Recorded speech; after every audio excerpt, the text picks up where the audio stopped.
Olá, Deus te abençoe. Graças a Deus. Sejam muito bem-vindos ao programa Mudança de Vida hoje. Muito obrigada por estar aí.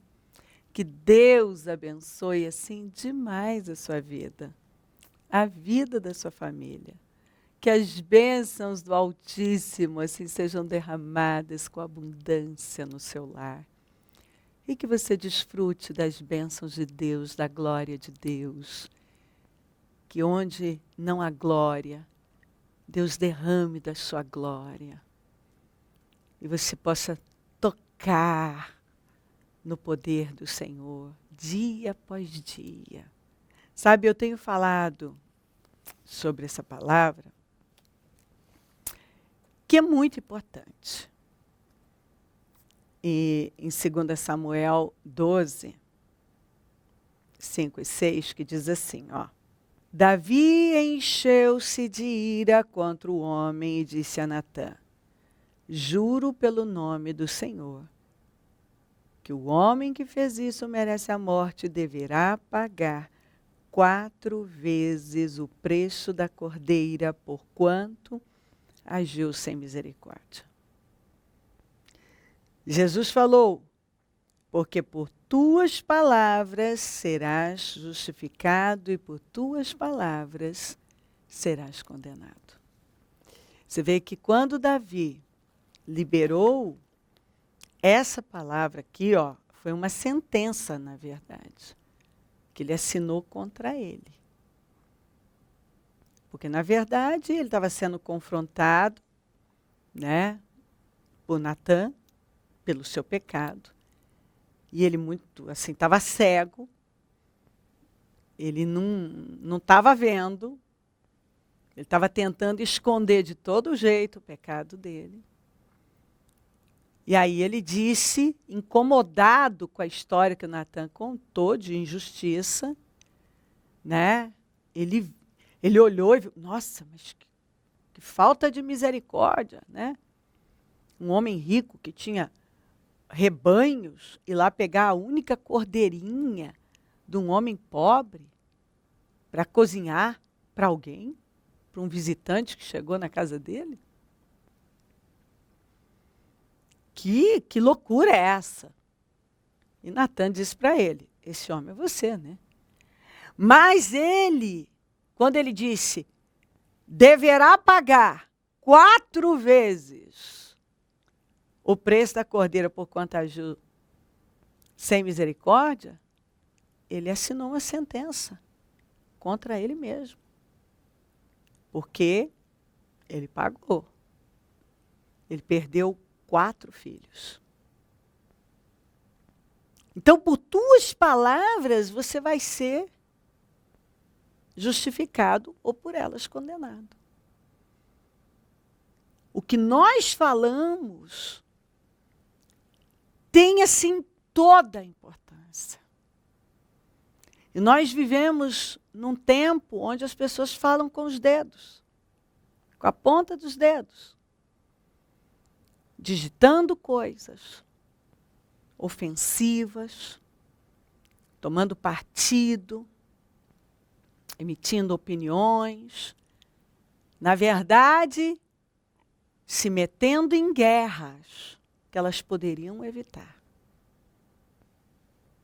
Né? Eu falei para um homem que ele estava até aqui de problemas, mas ele era viciado em internet, sempre emitindo opinião.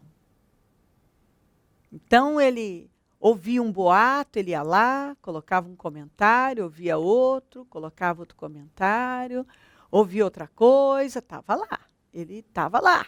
E ele disse que assim, primeiro, doente, dores pelo corpo,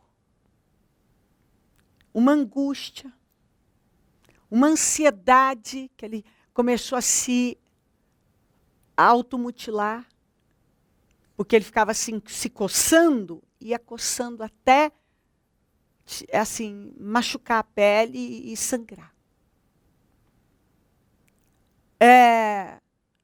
mordia, porque ali na internet, distraído, ia mordendo o canto da boca, assim, ó, que aqui vivia em ferida, assim. Às vezes ele não conseguia comer direito de tão machucado que estava. Que ele não percebia. Foi na ansiedade arrancando a sobrancelha. Estava lá naquela ansiedade, mexia, sabe, passava a mão no rosto da coisa e arrancando pelos. Nada, não tinha força para estar envolvido no trabalho. O trabalho não indo bem, os negócios estão indo bem. E lá, viciado em internet, mas o vício dele ali era esse, de estar onde tinha uma guerrinha, algo acontecendo, supostamente um escândalo. Ele estava lá, ele estava entrando e emitindo opinião. E ele disse que foi dessa maneira, inclusive, que ele encontrou o programa Mudança de Vida.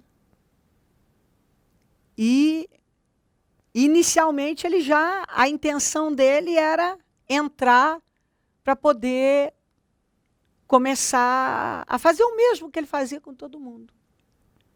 E ele disse que ele não sabe, assim, nem explicar. Mas Deus começou a falar com ele, em detalhes. Diz que nesse programa, eu falei de tudo, de automutilação, ansiedade, desequilíbrios, uma vida desequilibrada, falta de foco. O casamento dele estava indo embora. Porque ele só ia deitar quando a esposa já tinha dormido, ela tinha que levantar cedo para levar os filhos para a escola, que já eram adolescentes. Ele não ficava com os filhos. O filho mais velho estava do mesmo jeito, já se automutilando, numa ansiedade, desequilibrado. A esposa também, já assim, oprimida, sem forças para cuidar das coisas. Pensa um lar oprimido, de gente oprimida. O filho caçula não estava indo bem na escola, brigando. Assim, começou a faltar dinheiro, porque apesar dele ter um comércio que rendia, ele não ia tomar conta. Então ficava na mão de funcionário, o funcionário estava fazendo o que queria, coisas começaram a estourar. E ele disse que naquele dia o programa assim, foi falando a vida dele. Então ele entrou em choque. Porque ele disse que começou a falar assim, como que essa mulher sabe da minha vida? Como essa mulher sabe da minha vida? E ele disse que aquilo impediu ele de ir. Ele não teve força naquele momento para atacar, para fazer nada. E ali ele começou a ver. Ele disse que não demorou. Já naquele programa, ele disse, pela misericórdia de Deus, ele viu. Ele conseguiu ver.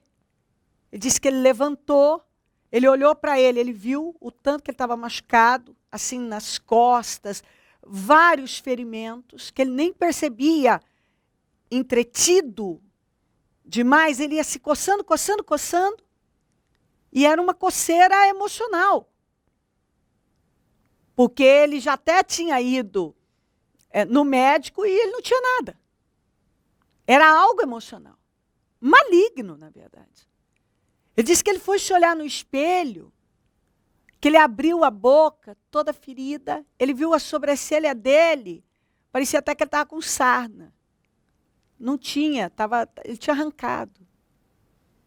Ele olhou para a imagem dele, ele estava muito acima do peso, assim, uma imagem inchada, avermelhada, estranha.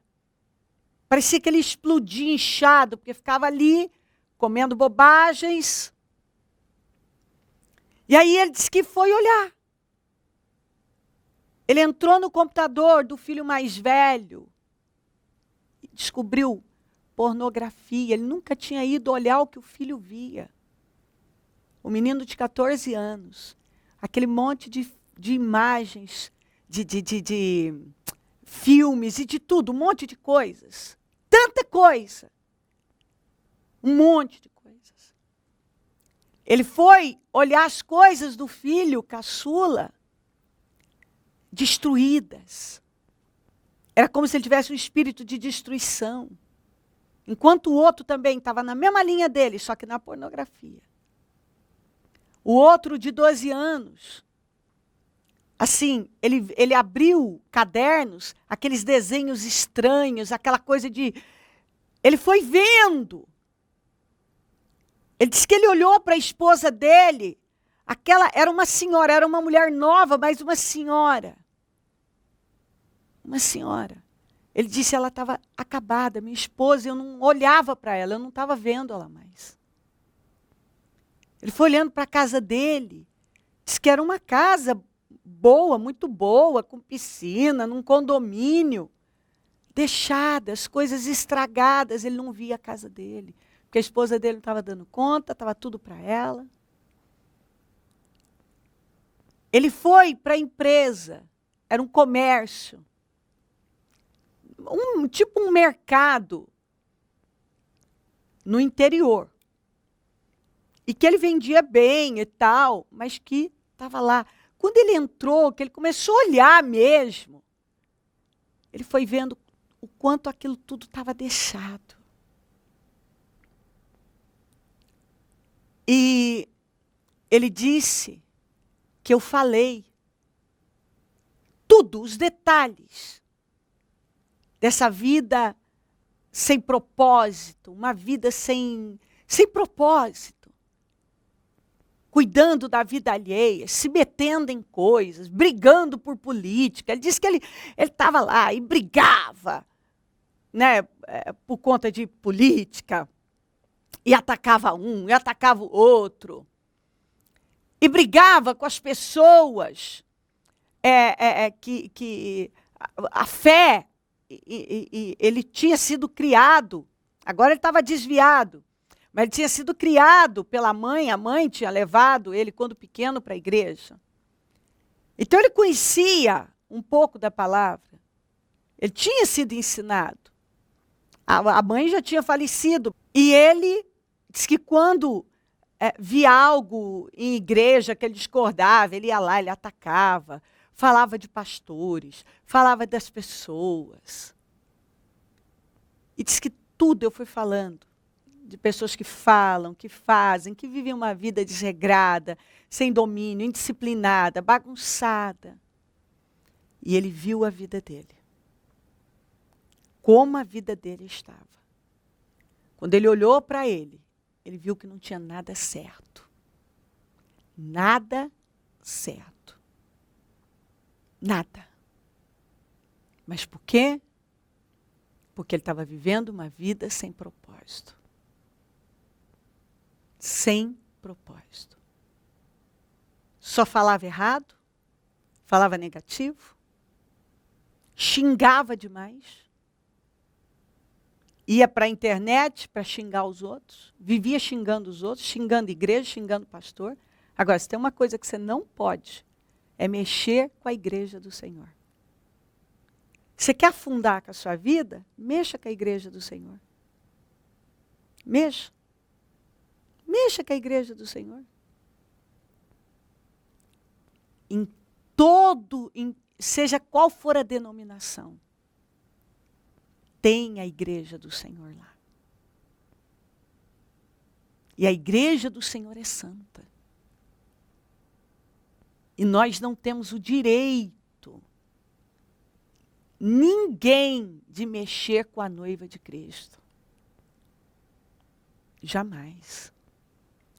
As pessoas são falhas, os homens são falhos. Mas é assim mesmo. Jesus é perfeito. Jesus é perfeito. Eu fico vendo gente em busca de coisa perfeita. Não tem. Não tem. E a igreja é uma ideia de Deus. quando nós estamos cheios do Espírito Santo, nós entendemos perfeitamente. Davi teve a oportunidade 2 vezes de eliminar o Saul. 2 vezes.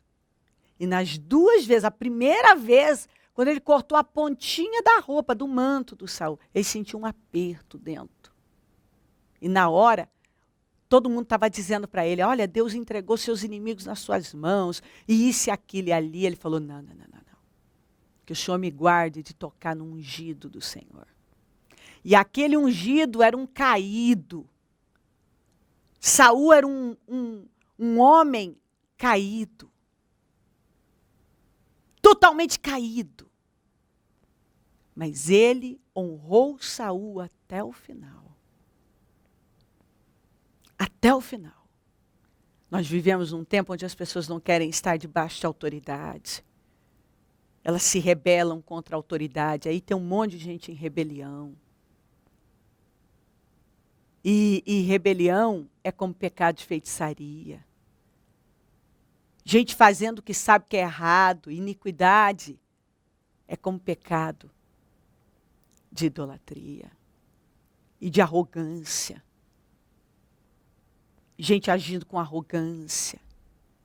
Aprendei de mim que sou manso e humilde de coração. E falam. Estão assinando sentenças contra elas mesmas, porque elas não veem, elas não estão vendo.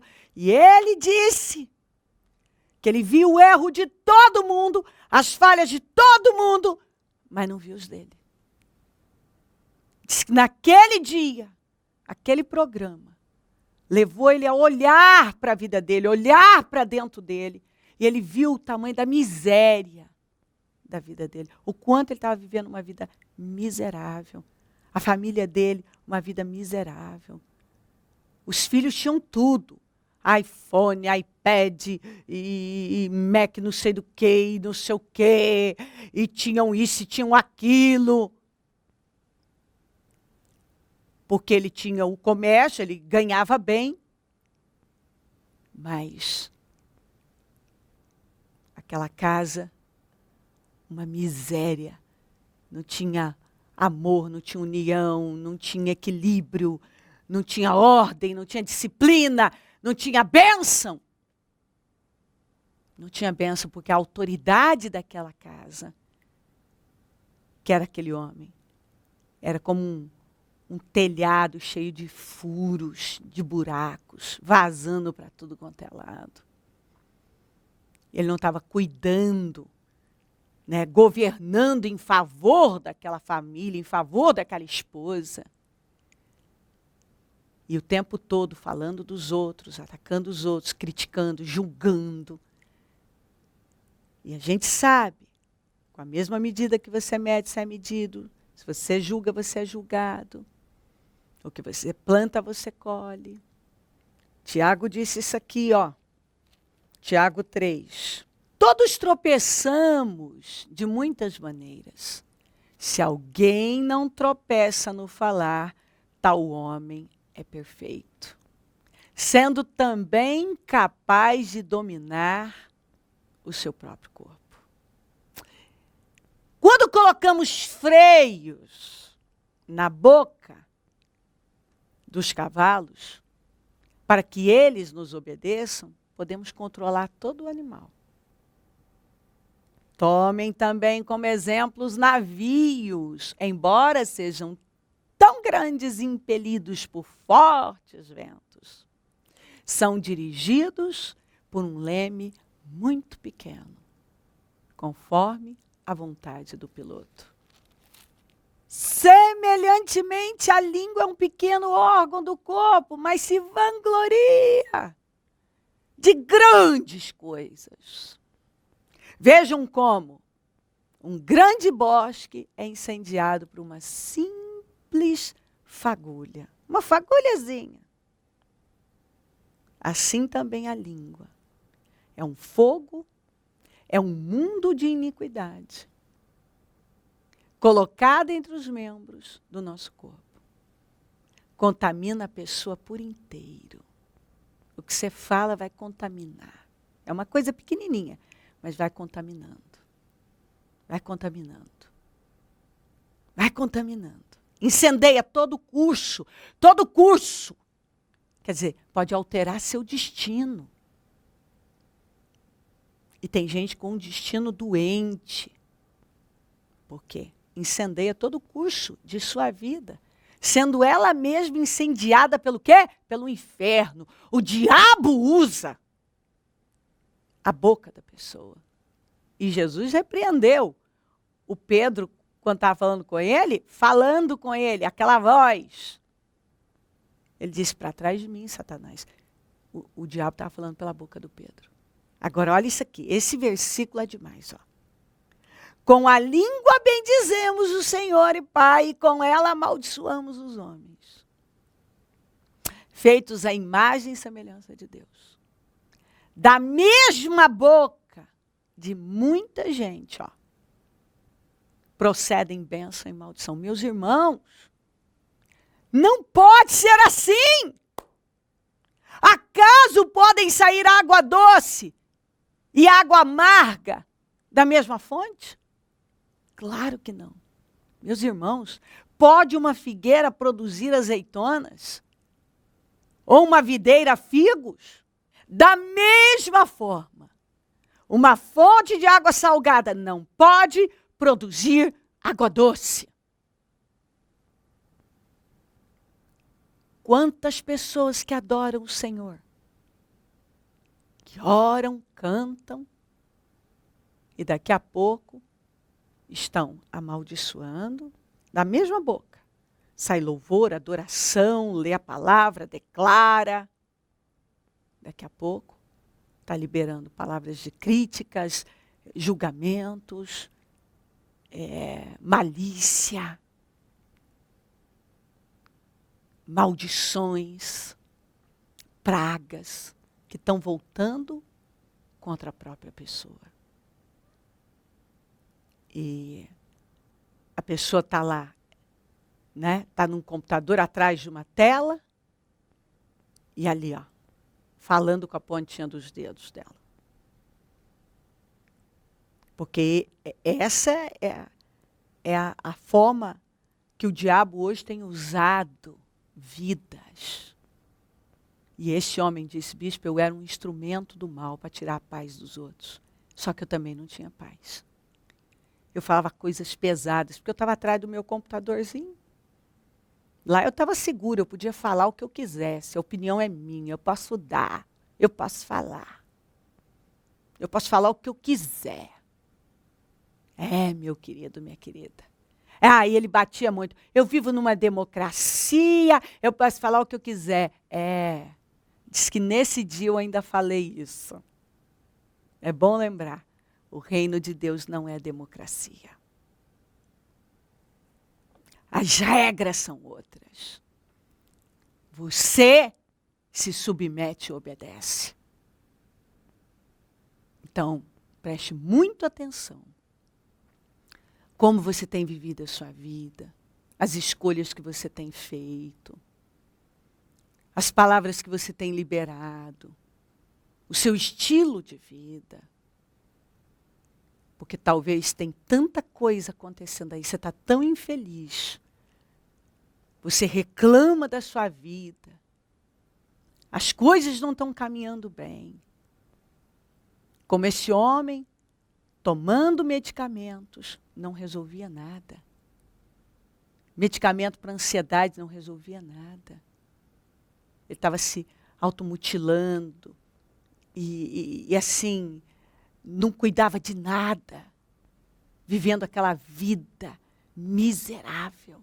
Tendo tudo para ter uma grande vida. Se viciou em saber da vida dos outros e atacar os outros. E hoje, ele disse que ele está vivendo uma outra realidade, mas ele ainda tem enfrentado problemas com os filhos. A esposa também melhorou bastante, mas ainda tem muita mágoa, tem muita coisa que ele disse, eu estou lutando, eu estou pagando um preço muito alto. Mas ele sabe, eu plantei para colher o que eu estou colhendo. Porque o que você planta, você colhe. Ele diz, eu nem pensava nisso, em plantio e colheita. E eu comecei a observar, é verdade. O que a gente planta, a gente colhe. O Senhor ama você. Ele ama você. Então assim, se submeta a Ele. Ouça a voz dEle. Aprenda com Ele. Escolha as suas guerras. Observe o seu estilo de vida. Talvez ele não é um estilo de vida saudável. E os resultados estão mostrando. Presta atenção no que você fala. Porque são sentenças que você assina contra você mesmo. É uma arma que você vira contra você, contra a sua família. Presta atenção no que você pensa, no que você fala, no seu estilo de vida. Vai olhar. Talvez você vai descobrir muita coisa. Se crer e desejar, quiser orar comigo, prepara algo que queira que receba oração. Eu volto já para nós orarmos. Momento da oração. Oh, meu Deus querido, eu oro por esta vida que o Senhor ama. O Senhor a ama e está falando com amor. Porque talvez ela está cega, igual esse homem viveu tantos anos cego. Tem gente muito cega, completamente cega. Não está vendo? O diabo cegou porque o Deus desse século, cega o entendimento dos incrédulos. Que ela veja, que ela dê atenção, que ela dê crédito à sua voz. Abençoa lares, famílias, todos que enviaram os seus pedidos para oração. Consagro tudo, peço vitórias, abençoo os meus amigos e companheiros semeadores e peço que levante mais porque precisamos. Onde esse programa estiver chegando, que visão esteja chegando, temor, clareza, entendimento, um despertar. Em nome de Jesus, eu peço a tua bênção e dou a minha bênção e agradeço demais. Obrigada, amém? Amém, amém. Graças a Deus, amém. O número do Disque Vida é 0 operadora 11 32969449. Rua Taquari 995 na Moca, onde eu fico, onde vou estar amanhã às 9 com a reunião das primícias para os comprometidos com Deus e teremos batismo em todos os nossos templos. Esteja entre nós. Levante-se e venha. Jesus ama você, eu amo você, foi um prazer servir e se Ele não voltar eu vou continuar aqui, falando de vida e mudança de vida. Bom dia, amém. Declare nesta tarde. Dias bons estão chegando. Eu terei a melhor tarde da minha vida. Sua crença determina sua vida. Transforme decisões em hábito. Habitue-se a decisões. Nós queremos te apresentar um super lançamento. Livro Muito Boa Tarde para você, da Bispa Cléo Ribeiro Rossafa. Um livro com direções diárias para a sua tarde. Adquira pelo telefone 11 3296 9449. Torne sua tarde ainda muito mais agradável. Livro Muito Boa Tarde para você, de Cléo Ribeiro Rossafa.